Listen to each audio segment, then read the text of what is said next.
Welcome students, आप सभी का स्वागत है।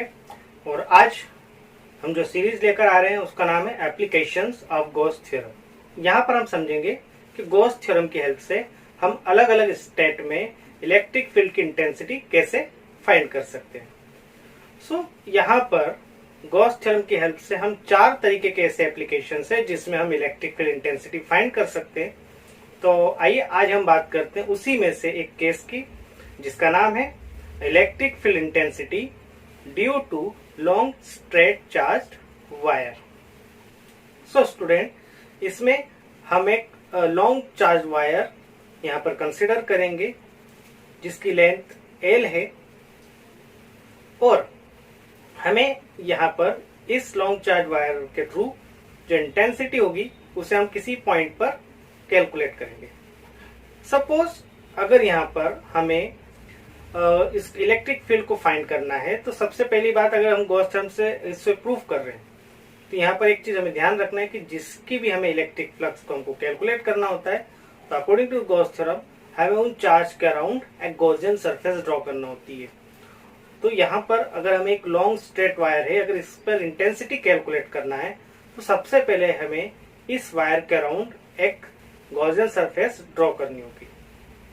बिकॉज ऑफ ये एक स्ट्रेट वायर है, तो यहाँ पर जो हम सरफेस ड्रॉ करेंगे उसका जो शेप होगा वो सिलेंड्रिकल होगा। और इस तरीके से अगर हम ध्यान से देखें तो यहाँ पर उस वायर के अराउंड एक सिलेंड्रिकल शेप बनता है जिसकी 3 सरफेस होती है, जिन्हें हम S1, S2 एंड S3 से डिनोट करेंगे। अब जैसे आपने हमारे प्रीवियस लेक्चर में देखा ही है कि हम जब भी किसी गॉसियन सरफेस को ड्रॉ करते हैं तो पूरे सरफेस के निकालने के लिए सबसे पहले हम उसके एक स्मॉल एरिया कंसीडर करते हैं, वहां के लिए फ्लक्स कैलकुलेट करते हैं, देन उसे इंटीग्रेट करके हम पूरे सरफेस के लिए फ्लक्स फाइंड करते हैं। सो सिमिलरली हम इन तीनों सरफेस के एक स्मॉल एरियाज कंसीडर करेंगे जिसे हम नेम देंगे DS1, DS2 एंड DS3। अब यहाँ पर बात करते हैं इलेक्ट्रिक फील्ड की डायरेक्शन की। तो यहाँ पर जो इलेक्ट्रिक फील्ड की डायरेक्शन होगी वो वायर के परपेंडिकुलर होगी। इट मींस यहाँ पर अगर हम ध्यान से देखें तो तीनों सरफेस के साथ उसके जो एंगल्स होंगे वो अलग अलग होंगे। अगर हम बात करें यहाँ पर S1 सरफेस की, तो यहाँ पर इलेक्ट्रिक फील्ड की डायरेक्शन इधर है, बिकॉज ऑफ परपेंडिकुलर जो पार लाइन है वो इधर ही जाएगी। तो उस कंडीशन पे इस सरफेस के लिए जो इलेक्ट्रिक वायर की जो इंटेंसिटी होगी उसकी डायरेक्शन इधर परपेंडिकुलर इधर होगी, सरफेस डायरेक्शन भी इधर होगा। तो यहाँ पर S2 का जो एंगल होगा वो थीटा इजिकल टू होगा 0। वहीं S2 सरफेस की जो डायरेक्शन है वो अपर साइड होगी, इलेक्ट्रिक फील्ड की डायरेक्शन इधर होगी। तो यहाँ पर जो एंगल बनेगा वो बनेगा 90 डिग्री का। सेम अगर हम थर्ड सरफेस S3 लें तो यहाँ पर इलेक्ट्रिक फील्ड की डायरेक्शन इधर है, लेकिन थर्ड सरफेस की डायरेक्शन वो नीचे होगी। तो इस तरीके से यहाँ पर भी जो एंगल बनेगा वो 90 डिग्री का बनेगा। तब अगर हम इसके टोटल फ्लक्स की बात करें तो टोटल फ्लक्स होगा phi is equal to surface integration E dot ds। पर जैसे कि मैंने आपको यहाँ बताया कि यहाँ पर 3 सरफेस अलग अलग है, तो पूरे सिलेंड्रिकल जो एरिया है उसका जो टोटल फ्लक्स होगा वो इन सभी सरफेस के फ्लक्स के जो सम है उसके इक्वल होगा।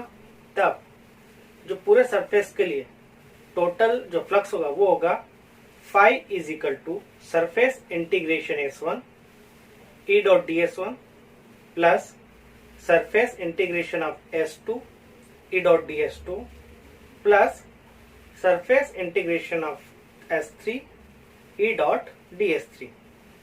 अब जैसे ये वेक्टर फॉर्म में है तो हमें इसे स्केलर में कन्वर्ट करना पड़ेगा, और जब हम इसे स्केलर में कन्वर्ट करेंगे तब जो इक्वेशन होगी वो होगी phi E is equal to surface integration E dot ds1 cos theta plus surface integration S2 E dot ds2 cos theta plus surface integration S3 E dot ds3 cos theta. तो यहाँ पर जो angles है इनके बारे में हम पहले ही डिस्कस कर चुके हैं। यहाँ पर S1 और जो इलेक्ट्रिक फील्ड इंटेंसिटी है वहां पर उन दोनों के बीच की जो डायरेक्शन है वो सेम है। उस कंडीशन में S1 के लिए थीटा जो 0 था, वही S2 और S3 के लिए जो एंगल बन रहा था वो 90 डिग्री था। तो वो जो वैल्यूज है हम वहां पर पुट कर देंगे, तब जो इक्वेशन बनेगी वो बनेगी phi is equal to E dot ds1 cos 0 plus surface integration E dot ds2 cos 90 plus E dot ds3 cos 90। अब जैसे कि आप जानते हो कि cos 0 की वैल्यू 1 होती है और cos 90 की वैल्यू 0। तब उस कंडीशन में हम देखेंगे कि जो सेकेंड एंड थर्ड टर्म है उसकी वैल्यू 0 हो जाएगी। तब जो सिलिंड्रिकल जो सरफेस होगा, गॉसियन सरफेस होगा, उसका जो टोटल फ्लक्स होगा वो डिपेंड करेगा फर्स्ट सरफेस के फ्लक्स पर। तब हम बोल सकते हैं कि जो फाई होगा वो होगा phi is equal to surface integration E dot ds1। अब यहाँ पर देखें तो यहाँ पर सिलिंड्रिकल जो एरिया है उसका कर्व पाथ का जो सरफेस एरिया होगा वो कितना होगा। सो यहाँ पर जो कर्व सरफेस का जो एरिया होगा वो होगा 2 पाई आर एल, और उसी वैल्यू को हम यहाँ पर पुट करते हैं। तब जो फ्लक्स की वैल्यू होगी वो होगी phi is equal to E dot 2 pi R L. अब ये तो गॉस थ्योरम के फ्लक्स का जो इक्वेशन था उसे हमने फाइंड किया, लेकिन अगर फ्लक्स के एक और फार्मूला जो है उसी के थ्रू अगर देखें तो phi is equal to Q upon epsilon nought भी होता है। तब यहाँ पर हम सेकेंड इक्वेशन जो है वो लेते हैं phi is equal to Q upon epsilon nought. अब पहले भी हमने जो अभी जो वैल्यू निकाली थी वो फाई की थी, ये भी फाई की थी, तो दोनों को इक्वेशन 1 एंड 2 नेम दे देते हैं। तब from equation first and second जो वैल्यू होगी वो होगी E dot 2 pi R L is equal to Q upon epsilon nought. Because मैं सबसे पहले बोला कि आपको इंटेंसिटी फाइंड करना है, इसलिए इंटेंसिटी ई के साथ जितने भी प्रोडक्ट्स होंगे हम उसे अदर साइड जो है वो हम सेंड कर देंगे। तब जो वैल्यू बनेगी वो बनेगी E is equal to Q upon 2 pi R L epsilon nought. लेकिन हम देखें कि यहाँ पर एक सिंगल चार्ज नहीं है, यहाँ पर मल्टीपल चार्जेस है। सो यहाँ पर Q की जगह हमें उसकी वैल्यू पुट करना होगी, क्योंकि यहाँ पर सिंगल चार्ज नहीं है बल्कि मल्टीपल चार्जेस है। तब यहाँ पे जो Q की वैल्यू है उसे हम चार्ज डेंसिटी के थ्रू फाइंड करेंगे, जो होगी lambda is equal to Q upon L. Means the charge density is defined as the charge per unit length.